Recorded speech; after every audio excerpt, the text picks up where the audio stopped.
L'homme crapaud, un récit extrait des contes populaires de Basse-Bretagne de François-Marie Luzel, lecture par Christophe Tabar. Il y avait une fois un bonhomme qui était resté veuf avec 3 filles. Un jour, une de ses filles lui dit « Si vous vouliez aller me chercher une cruche d'eau à la fontaine, mon père, il n'y en a pas une goutte dans la maison, et il m'en faut pour notre pot-au-feu. » « C'est bien, ma fille, » répondit le vieillard. Et il prit une cruche et se rendit à la fontaine. Au moment où il était penché sur l'eau, emplissant sa cruche, un crapaud lui sauta à la figure et s'y colla si bien que tous ses efforts pour l'arracher demeurèrent inutiles. « Tu ne pourras m'arracher d'ici, lui dit le crapaud, que quand tu m'auras promis de me donner une de tes filles en mariage. » Il laissa sa cruche auprès de la fontaine et courut à la maison. « Oh Dieu, que vous est-il donc arrivé, père » s'écrièrent ses filles, en voyant dans quel état il se trouvait.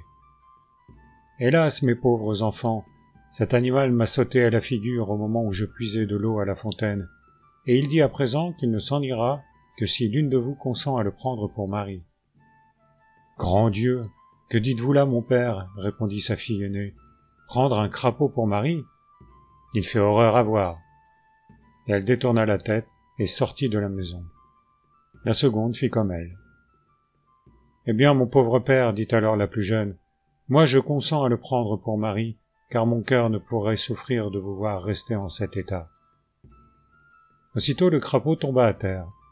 On fixa le mariage au lendemain. Quand la fiancée entra dans l'église, accompagnée de son crapaud, le curé fut bien étonné, et il dit qu'il ne marierait jamais une chrétienne à un crapaud.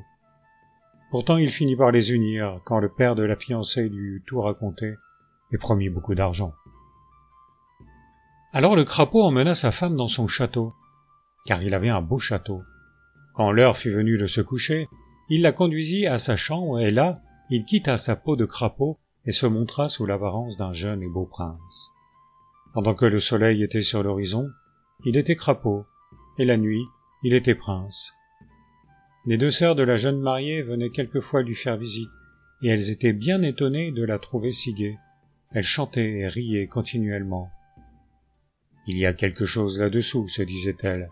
« Il faut la surveiller pour voir. » Une nuit, elles vinrent tout doucement regarder par le trou de la serrure, et elles furent bien étonnées de voir un prince jeune et beau au lieu d'un crapaud.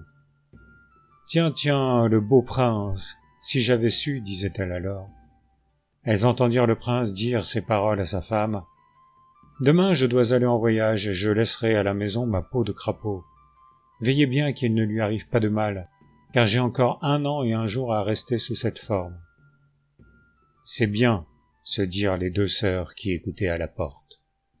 Le lendemain matin, le prince partit comme il l'avait annoncé, et ses 2 belles sœurs vinrent faire visite à sa femme. « Dieu, les belles choses que tu as, comme tu dois être heureuse avec ton crapaud, lui disait-elle.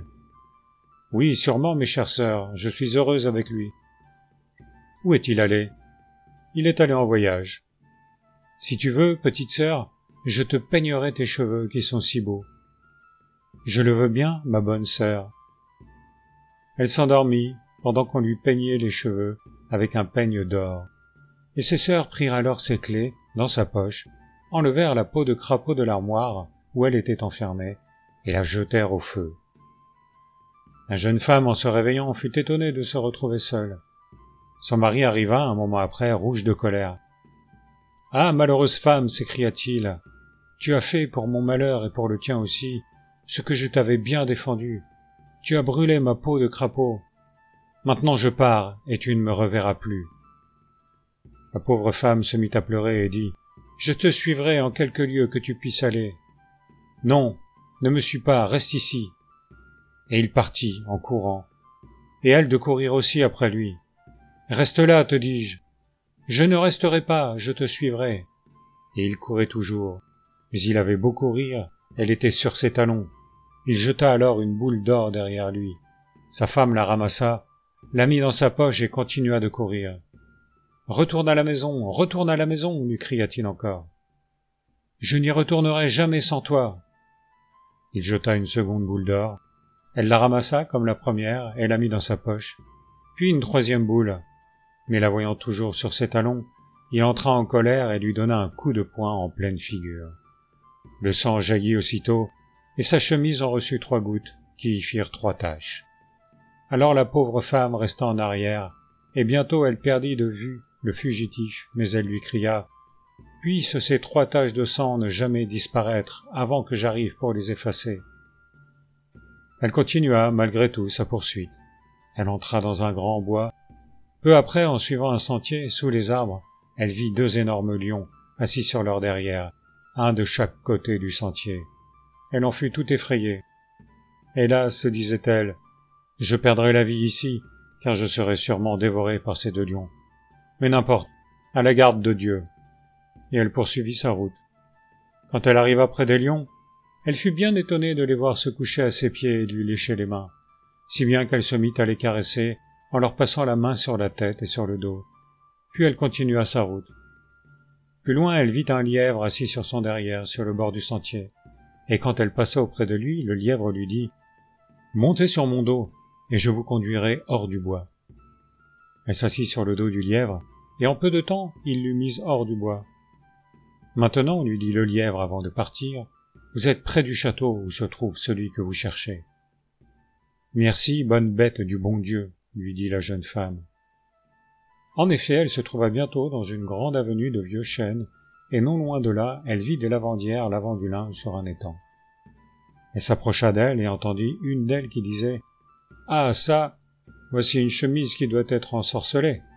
Depuis 2 ans, j'essaie à chaque buée d'enlever 3 taches de sang qui sont dessus, et j'ai beau faire, je n'en puis venir à bout. » La voyageuse, entendant ces paroles, s'approcha de la lavandière qui parlait ainsi et lui dit « Confiez-moi un instant cette chemise, je vous prie. Je pense que je réussirai à enlever les 3 taches de sang. » On lui donna la chemise, elle cracha sur les 3 taches de sang, la trempa dans l'eau, frotta un peu, et aussitôt les 3 taches disparurent. « Mille merci, lui dit la lavandière. Notre maître est sur le point de se marier, et il sera heureux de voir les 3 taches de sang parties, car c'est sa plus belle chemise. Je voudrais bien trouver de l'occupation dans la maison de votre maître. La gardeuse de moutons est partie ces jours derniers, et elle n'est pas encore remplacée. Venez avec moi et je vous recommanderai. » Elle fut reçue comme gardeuse de moutons. Tous les jours, elle conduisait son troupeau dans un grand bois qui entourait le château, et souvent elle voyait son mari qui venait s'y promener avec la jeune princesse qui devait être sa femme. Son cœur battait plus fort quand elle le voyait, mais elle n'osait pas parler. Elle avait toujours ses 3 boules d'or, et souvent, pour se désennuyer, elle s'amusait à jouer aux boules.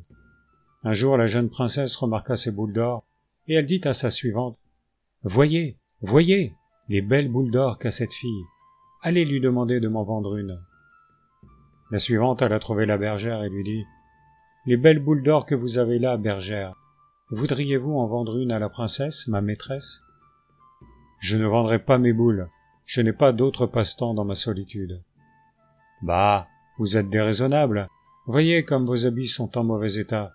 Vendez une de vos boules à ma maîtresse, et elle vous paiera bien, et vous pourrez vous habiller proprement. Je ne demande ni or ni argent.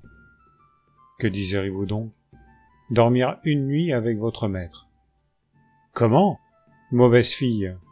Osez-vous bien parler ainsi? Je ne céderai une de mes boules d'or pour rien autre chose au monde. » La suivante retourna auprès de sa maîtresse. « Eh bien, qu'a répondu la bergère? »« Ce qu'elle a répondu, je n'ose pas vous le dire. »« Dites-moi, vite !»« Elle a dit, la mauvaise fille, qu'elle ne céderait une de ses boules que pour dormir une nuit avec votre mari. »« Voyez donc. Mais n'importe, il faut que j'aie une de ces boules, coûte que coûte. Je mettrai un narcotique dans le vin de mon mari pendant le souper, et il ne saura rien. Allez lui dire que j'accepte la condition, et apportez-moi une boule d'or. » En se levant de table le soir, le seigneur fut pris d'un besoin si impérieux de dormir, qu'il lui fallut aller se mettre au lit aussitôt. Peu après, on introduisit la bergère dans sa chambre, mais elle avait beau l'appeler des noms les plus tendres, l'embrasser, le secouer fortement, rien ne pouvait le réveiller. « Hélas !» s'écriait alors la pauvre femme en pleurant. « J'aurais donc perdu toute ma peine, après avoir tant souffert. Je t'avais cependant épousé quand tu étais crapaud et que personne ne voulait de toi, et pendant 2 longues années, par la chaleur, par le froid le plus cruel, sous la pluie, la neige, au milieu de la tempête, je t'ai cherché partout, sans perdre courage. Et maintenant que je t'ai retrouvé, tu ne m'écoutes pas, tu dors comme un rocher. Ah, suis-je assez malheureuse ?» Et elle pleurait et sanglotait. Mais hélas, il ne l'entendait pas. Le lendemain matin, elle se rendit encore dans les bois avec ses brebis, triste et pensive. Dans l'après-midi, la princesse vint, comme la veille, se promener avec sa suivante. La bergère, en la voyant venir, se mit à jouer avec les 2 boules d'or qui lui restaient. La princesse désira avoir une seconde boule d'or pour faire la paire, et elle dit encore à sa suivante « Allez m'acheter une seconde boule d'or à la bergère. » La suivante obéit, et, pour abréger, le marché fut conclu au même prix que la veille, passer une seconde nuit avec le maître du château dans sa chambre. Le maître, à qui la princesse versa encore un narcotique dans son vin pendant le souper, alla comme la veille se coucher au sortir de table et dormit comme une roche. Quelque temps après, la bergère fut de nouveau introduite dans sa chambre, et elle recommença ses plaintes et ses sanglots. Un valet, passant par hasard près de la porte, entendit du bruit et s'arrêta pour écouter.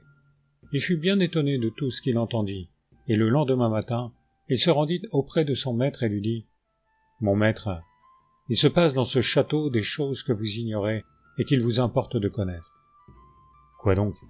Parlez, vite !» Une pauvre femme, paraissant bien malheureuse et bien affligée, est arrivée au château depuis quelques jours, et par pitié on l'a gardée pour remplacer la bergère qui venait de partir. Un jour, la princesse, en se promenant dans le bois avec sa suivante, la vit qui jouait aux boules avec des boules d'or.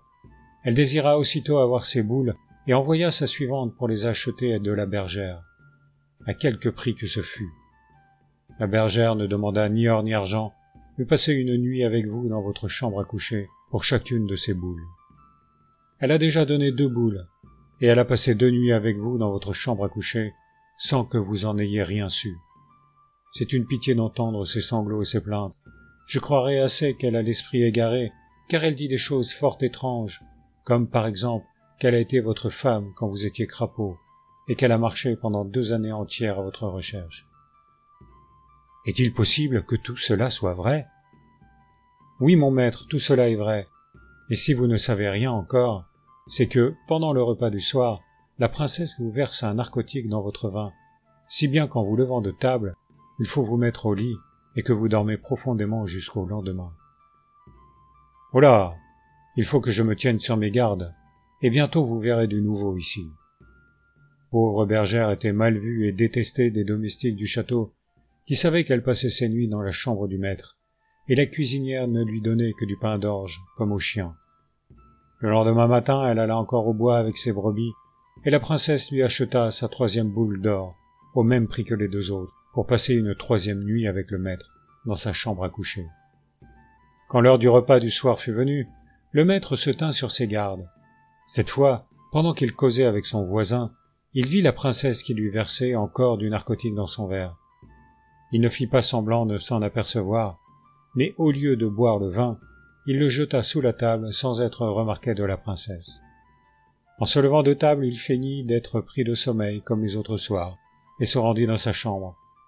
La bergère vint aussi, peu après. Cette fois il ne dormait pas, et dès qu'il la vit, il se jeta dans ses bras, et ils pleurèrent de joie et de bonheur de se retrouver. « Retourne à présent dans ta chambre, ma pauvre femme, lui dit-il au bout de quelque temps, et demain, tu verras de nouveau ici. » Le lendemain, il y avait un grand repas au château pour fixer le jour du mariage. Il y avait là des rois, des reines, des princes, des princesses, et beaucoup d'autres personnes de haute condition. Vers la fin du repas, le futur gendre se leva et dit « Mon beau-père, je voudrais avoir votre avis sur le cas que voici. J'avais un joli petit coffret avec une jolie petite clé d'or. Je perdis la clé de mon coffret et j'en fis faire une autre. Mais voilà que, peu de temps après, je retrouvai ma première clé, de sorte que j'en ai à présent 2 au lieu d'1. De laquelle pensez-vous, beau-père, que je dois faire usage ? » « Respect toujours à la vieillesse, répondit le futur beau-père.